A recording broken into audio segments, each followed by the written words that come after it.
Some people are confused about when to use ice and when to use heat when they have an injury to a wrist or an ankle. You need to use ice as soon as possible after damaging your limb.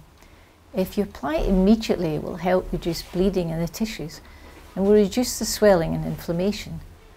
You must never apply ice directly to the skin because it can burn, similar to frostbite. The best thing to do is to apply a little oil and then a wet flannel before applying the ice. If the skin is broken, then just use a plastic bag to protect the area.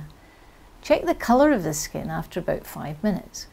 It should be bright pink or red, and at that point the ice can be removed. Don't keep ice on longer than 20 to 30 minutes. Heat should not be applied to the area until at least 48 hours has elapsed. If you do go over on your ankle, remember RICE: rest, ice, compression, that's a support bandage, and elevation. Keep the limb raised.